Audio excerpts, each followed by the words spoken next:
of expression and sort of to represent that Viking culture. Fizz, one of my favorite things when I was just out there exploring East Anglia was coming upon a house or a building and realizing that there was a chest inside, but that there was no easy way in. And in this case, I saw all the doors were barred, but I knew that because there was a chest in there, there must have been some way to get inside. So I went around the back and, found a way in.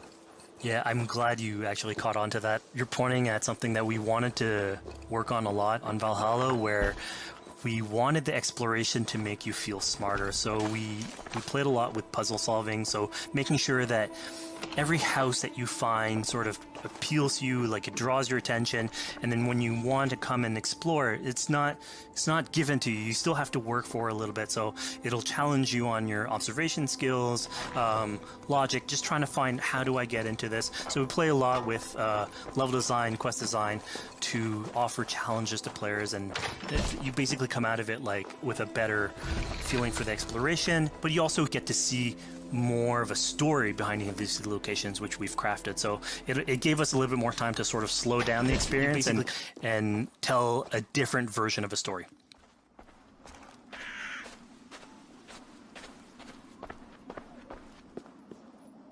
A poor victim of someone's fury. Yeah, I mean, speaking about exploration and just finding things out in the world, I was just wandering and came across this clearing and found this kind of morbid altar. Yeah, so this is one of our bigger events that we have scattered in the world. So as Eivor explores, she can find altars like this, and by interacting with them, here it's a trap that's been set by this character named Regan. Now, there's a bigger story behind all this. There's multiple steps to it later on. So this is one of the moments. It permits us to go into a slightly more mystical realm and play with a boss fight that has more magical abilities, if we will. And basically have this awesome boss fight in the middle of the swamps. And so here the abilities that you see Regan using are a little bit on the mystical side of things. What's happening is Eivor at the beginning in that trap is poisoned, and so she starts sort of hallucinating, seeing the world in a sort of different light and filter. And so that's sort of what lets us go into the realm of the weird. Spirit of my father's rage, fill me!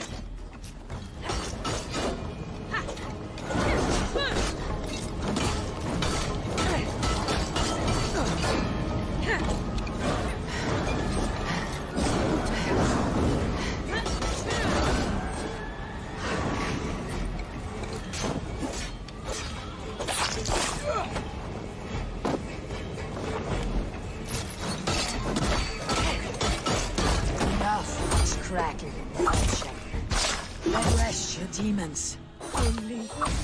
So we just saw here that Regan belongs to something called the Daughters of Lyrion. Yeah, that's correct. By finding the other daughters, you'll get a little bit more backstory on who they are, so we don't want to spoil that too much. But it creates like a sort of greater story that is not on the main path in any way, but it's still very rich and adds to the lore of this world and actually plays into history. So we just had a really exciting, really intense boss battle. I think it's time for something a little bit more relaxing and calming now. Yeah, it's all about pacing yourself with the highs and the lows. So here we have a low chill moment of what we call building a cairn. So Eivor, as she explores the world, will find these sort of meditative areas where you have a pile of rocks that you could just stack on top of one another using physics. And I mean, yeah, the ultimate goal is to try and get the highest pile of rocks, but really it's about taking in the sights, relaxing, taking a step back, and just building something. Together we stack stones into cairns. These? Yes. Think of this as a test of mind and wit. Stack the cairn stones high and wide into any shape you like. I mean, you can spend as much time as you want building these things, making them as high as you want, as weird as you want. I'm sure like a lot of these stuff will end up on the internet, like people comparing structures. And the cool thing is that once you've built it, and you decide to get out of it, it sort of stays there, and so that's yours, right? And until the moment where you come back and you want to build a new one. It's sort of cool that we were able to give that to players to express themselves. At this point in the demo, we've explored East Anglia, we've met some children, we've broken into a house, we fought a boss, we built a cairn. I think now it's finally time to go and head off to Oswald's wedding. Yeah, so this is the moment it's all been building up to. By the moment you get into the territory, sort of like mentioned by Oswald, that he's trying to get married with his Dane lady. And so as you go through the arc, that's sort of like the underlying thread. Really, it's about Rued creating turmoil in the territory and helping Oswald's Dane lady get above that and show that he's a good leader. And so you finally, after going through all of that arc, finally get these two together, go through their wedding, and you're invited to attend the ceremony. And then all the activities and fun times that comes afterwards.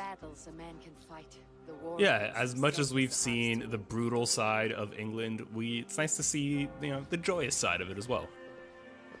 Yeah, and it's something we really wanted to play on in Valhalla, where being a Viking is not only about being a raider or warrior. I mean, there's revelry, there's feasting, there's partying that goes, and like if someone knows how to party, it's a Viking.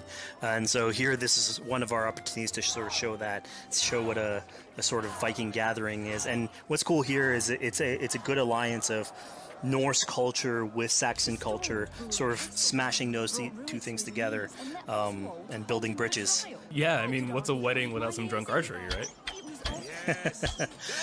Yeah, so like, anything can happen in a Viking event, right? Eivor, yeah, here, just get drunk, shoot some arrows. Barely a challenge. Steady all, and ready yourself for the wedding race. The king and his bride against all! My king!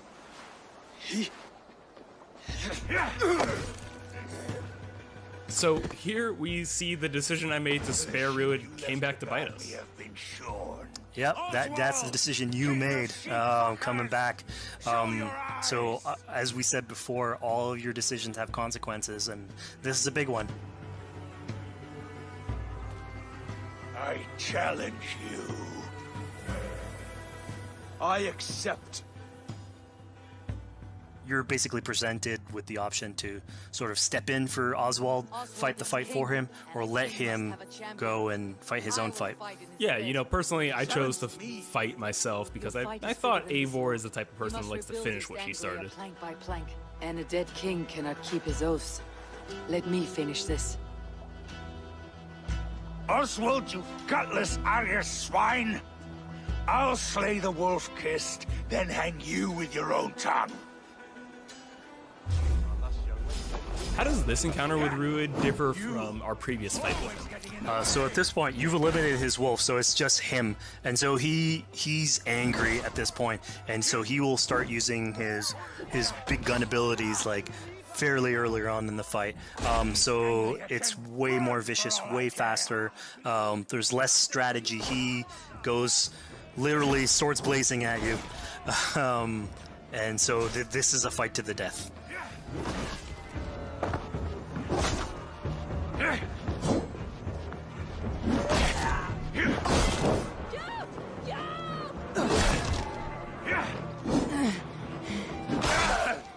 And of course here, like, this is a decision you made to go and fight him, but there's multiple outcomes to this scenario. You could have let Oswald fight his own fight and prove basically his station as the rightful leader. If you had eliminated Rued, obviously this would not have happened. It would have been a slightly more joyous occasion. But ultimately, in all scenarios, you still have an alliance with Oswald. He's proven to be the right leader for this territory, and to be a good ally for you. Anglia a great service. I promised you an alliance, and now you have it. And one day I will need you to make good on that alliance. So we're about to take off from the wedding, but Eivor decides it's a good idea to check up on her friend Finner. Yeah, so Finner is probably one of the more recurring characters in this arc. You get to meet him very early on. He's a very endearing character, sort of used to have a Viking life, sort of misses it, and going through all these adventures together is sort of like lights that fire back, and so he's willing to join you in your raiders. So he's one of many raiders that you'll encounter in the game, and you can sort of recruit, bring back home, and then have them sort of join you on your adventures on Longship. He can tell you these stories. So I think everyone is playing with this Hyperscape. So again, it's a fun way to sort of discover more about these characters that you meet and bring them along for adventures. Together. I'll gather my things. Well, folks, we've come to the end of our Assassin's Creed Valhalla playthrough. Fizz, thank you so much for joining us. When and where can people play it? Assassin's Creed Valhalla will be out on Xbox Series X and PlayStation 5, and is coming to Xbox One, PlayStation 4, PC, and Stadia on November 17th.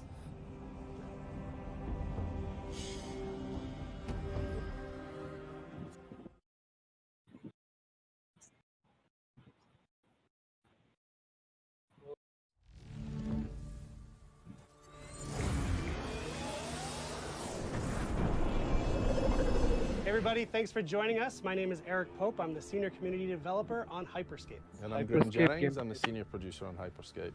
Hyperscape's now in its open beta phase, so you can go to Uplay and download it directly. So a little while back, we recorded a match for you so we could walk through it moment to moment, explain what's going on throughout a match of Hyperscape. There's a lot going on with hacks, guns, the gameplay. So Graham and I are going to walk you through it right now, and I hope you'll enjoy it. So at the start now, you'll see the insertion phase. There's the three of them in the squad, so they're trying to decide on where they want to go. It looks like Helios, which is one of the landmarks, is going to be one of the choices. So all the places we're seeing on the map right now with like a name above it, that tends to be a higher loot area, would you say? For one of the big yellow letter ones like this one, this is one of the landmarks. Landmarks tend to have higher density and higher quality loot overall. Which also means most people will be going there, so you might have... Usually have a few more friends if you go to a landmark. So in this case though, he's gone outside and he's found a supply crate. So he's starting to loot these instead, so he's looking for both hacks and weapons within them. Right, so the looting phase, many folks will be familiar with, but in Hyperscape you do have those supply crates that you may be lucky enough to find. And what's the deal with supply crates? So supply crates are placed around the world, so you'll hear them and then you can go and find them, and then inside them you'll find weapons and hacks. Usually you find slightly better weapons and hacks within them. Here now we've switched, so we're looking at Chimera instead. So he's in the landmark, he's in Helios now, and he's still in the looting phase. But as you can see from the red triangle up there, there's actually some friends, or not friends, in there with him just now. Yeah, so the action gets started, okay, right here. Yeah, so he's one-on-one, he's going with the Mammoth shotgun against someone who's using the heal hack at the minute, which is the red circle you can see. So that player's taking extra health at that point. Which looks like it helped him hold his ground against that mammoth. And I believe it helped him survive at that point. There seems to be a few other players in here just now, so the combat started and elimination's got his first kill. Just trying to download, but the server is overloaded. Oh no, so he's just been eliminated actually. Yeah. So he just, he's been eliminated and he's turned into an echo now. So he's going to wait for his friends to bring him back. So he's going to go to one of these restore points, which are basically places where someone else from another squad's been eliminated, and you can be restored and brought back to life at one of those points. So the action pretty much never stops in the game. If you're eliminated, you're not out. You can inform your squad as to what's going on, and then you can call to be restored at one of those points. There's plenty of people, like you said, who ended up at Helios at the end. There's at least 3 other squads.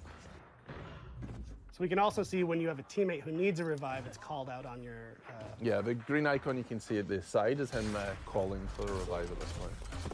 So Mr. Gomi's busy eliminating other players, which will cause more revive points to appear as well.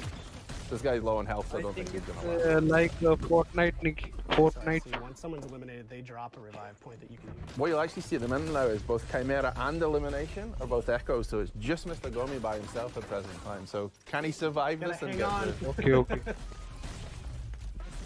He's going again. There's still a few other players in here, that's for sure. So that was the slam hack he used there. So basically he projected himself up in the air, he landed, he dealt some damage, and he's managed to eliminate the other player. They're very difficult to kill, I think. And then he's starting to bring back Chimera at this point. So he's now back into the game.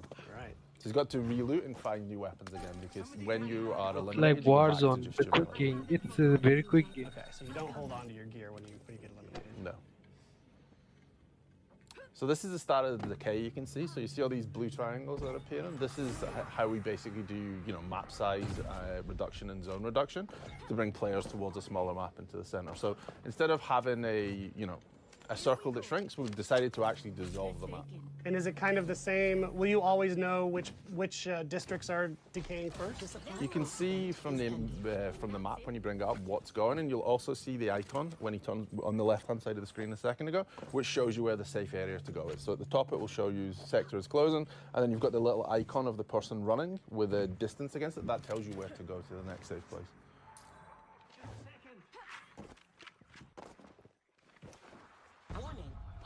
So I see Mr. Gummy has pinged that spot to sort of regroup outside of the landmark. They're going to take some height as well to start to be able to look for other players and to keep themselves a little bit safe. So he's seen another player, so he's starting to throw salvos at him, and probably the Skybreaker too. Yeah. You see the red exclamation mark? That's basically his teammates pinging and saying, hey, there's an enemy over here. And he's been shot out from behind, so there's definitely players around. You'll see him going to go high again to try and take some positional advantage to get up, because he knows there's another team on the roof up there. He doesn't want to be below them, especially not with his salvo grenade launcher. Well, what I'm noticing is that they're doing a good job of switching from street level to the rooftops. Is that kind of a good way to approach a game of Hyperscape, to not just stay in one area? You should really use the variety between streets, interiors, and rooftops for navigation and to keep yourself safe.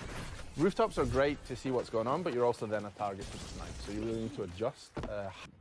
Great to see what's going on, but you're also then a target to snipe, so you really need to adjust height and interior, exterior as you go, just to keep yourself safe. And to aggressively loot too, to find the best stuff. So he just picked up a golden Skybreaker. What does the gold mean? That is the top tier of Skybreaker. So basically, you can have a level 5 Skybreaker, which is what he just picked up. We will fusion weapons together. So if you have a Skybreaker and you find another Skybreaker, it will go to level 2. Find another one, it will go to level 3. And what he has now, as you can see in the bottom bar there with the yellow, he has the top tier of the Skybreaker, so this does more damage. So each time you fusion something, a weapon or a hack, it will go up in various different abilities. So you're basically, just to loot up, to fuse up, you just need to find a duplicate of your weapon or hack, and that's all. Yeah.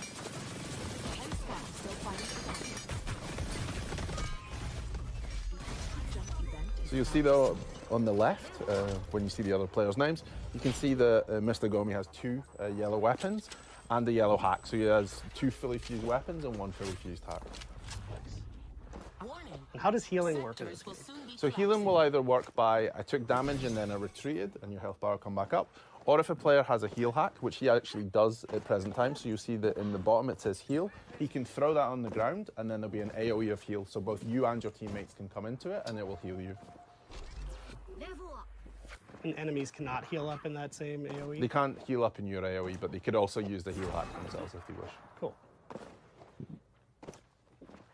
So you see them now, they're starting to hunt again. I guess I've heard some other players, because you can see them starting to move around, and there's a sense that they're not alone at this point. And there's a ping for an enemy, so yeah, the combat started again. So this guy finds himself in the middle of a bunch of the 3 players, so he's not in the best spot just now. And yeah, that's the end of it.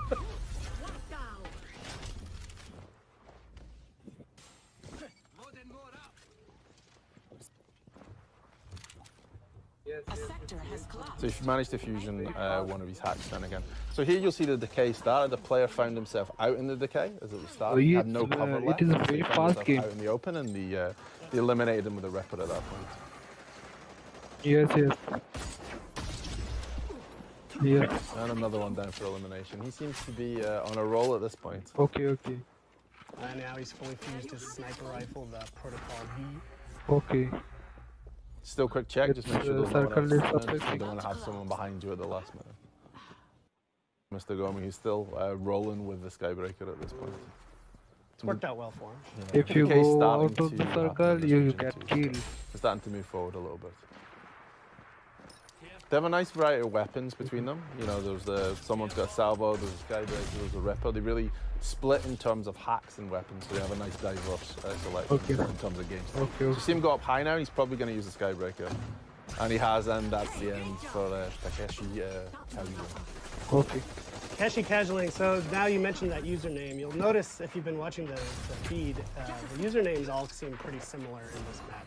What's the story with that? So this is the feature we call streamer protection. So it allows you to anonymize who's in the game. So this is basically what you can see now. This poor player has managed to find themselves in the corner and tried to hide. Unfortunately, they've been chased in there by someone with a fully fused salvo. So that was kind of the end for them. Dangerous. So they've swapped now and they've gone to the mammoth instead. So they've swapped out to the shotgun. So it's quick to change your playstyle. You can easily find another weapon you like and you can adjust based on map size, how many players are left, and continuously adjust. And that countdown that just finished was a health kit event. What does that mean? What are these events? So basically in the top right now, you'll see the cross and it's kind of ticking down. So this is said that this is the time left for the health kit event. Basically every match, there will be cards played which change what happens in the match. So this was the health kit event. There's things like low gravity 2, which projects up in the air and you can jump over. And are these just random, or are players triggering these events somehow? So there's two different ways this happens. So there's a game master, Grace, who plays them in this case. Or if there's a streamer in the game, the streamer's viewers will get the chance to vote for which one they want to see. So it'll pop up, there'll be 3 different options, and then whichever gets the highest number of votes will be the one that's played in the game. So viewers are directly impacting the streamers. And that's through the Crowncast extension? It's through the Crowncast Twitch extension. Cool. So here you see that you got caught in the decay then and fell through the building, so trying to move back in. There's only 3 teams left now, so they're starting to get towards a smaller map size, so it's going to become chaotic shortly. And they're just on the edge of this landmark of Red Tiger, so they're heading up. Here you'll see at the top it says crown appears in 10 seconds. So basically we have a crown that spawns in the wall. If a player grabs the crown and manages to hold onto it for 45 seconds, he will win that game through what we call crown victory. The only downside to that is once you've picked up the crown, everyone can see where you are and everyone's going to chase you. We are flying in the high. He's got the crown, the countdown is on. As soon as, if he were to get eliminated, it would drop and that countdown would go away, right? Yes, and then whoever picks it up next, that person, the countdown will start again for them. And that's only one of the 2 ways you can win a match of Hyperscape, right? Yeah, you can win via the crown if you want to take it and maneuver. This is why you'll see the really high up to own the higher space. Or you if you have the crown, you will win the game. You could sneak around. If you have the crown, you will win the game. If you use your hacks well and you use your movement and hide a lot, then yeah, you could possibly grab the crown, get to the end, and then win via a crown victory. Wow. There it is. A screen I'll never see.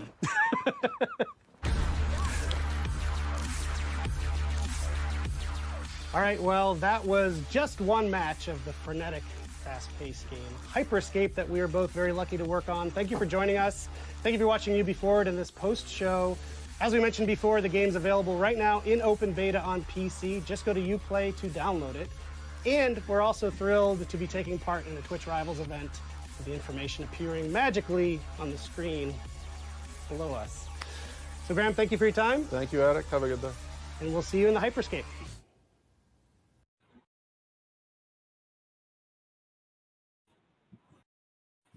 Yes, it's pretty awesome. I will download it today.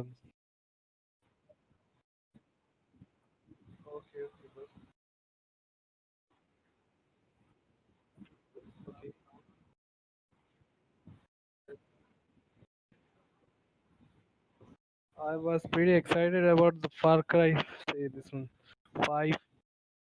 No, oh sorry, 6.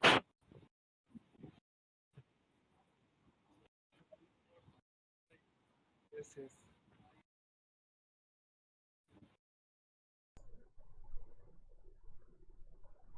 Oh my god. So the show I is think over. I have done some mistake here.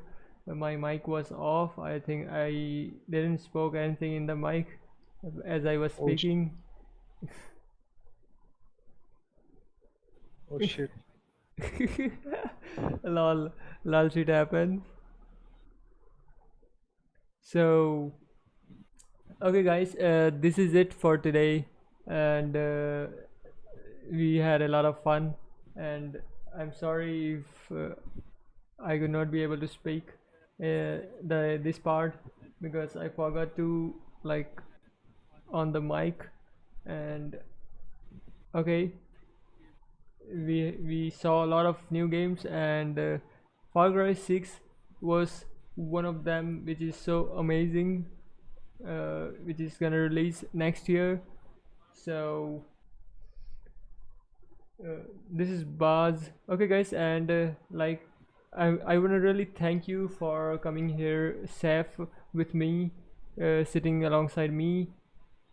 And so what do you want to say, Seth? Yes, yes.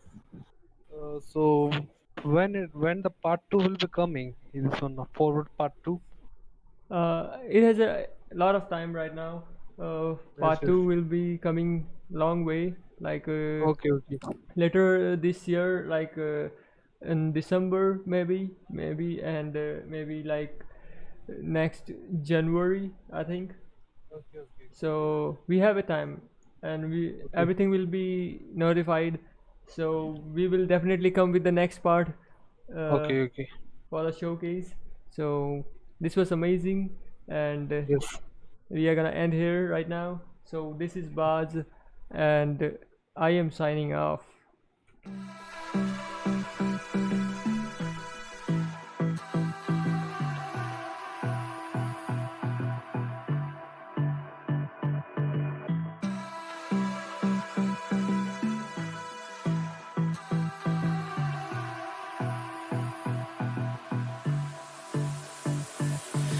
I don't know what you want. Let's have a bit of fun till I downfall. My love, if you feel like I do right now, don't say you're on the run to the other side. My love. भाई इतनी जल्दी रोहन भाई, हम बहुत देर से live थे, आप भी कहीं आए तो आएंगे, हम फिर आएंगे लाइव थोड़ा definitely. And good night, like कर रहे हो स्ट्रीम को, and good night.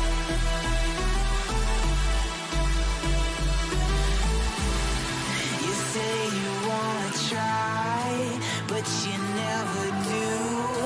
Sugar, there's a reason why we lose. You say you wanna cry, but you never do. Sugar, there's a reason why we lose.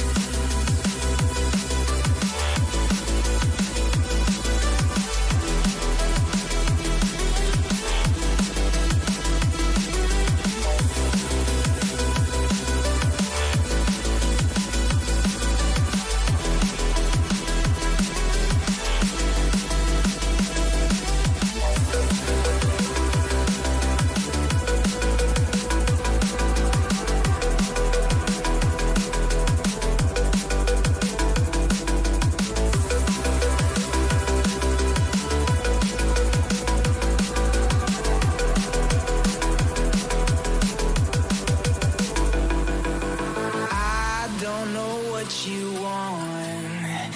Let's have a bit of fun till I downfall. My love, if you feel like I do right now, don't say you're on the run to the other side. My love, you say you wanna try, but you never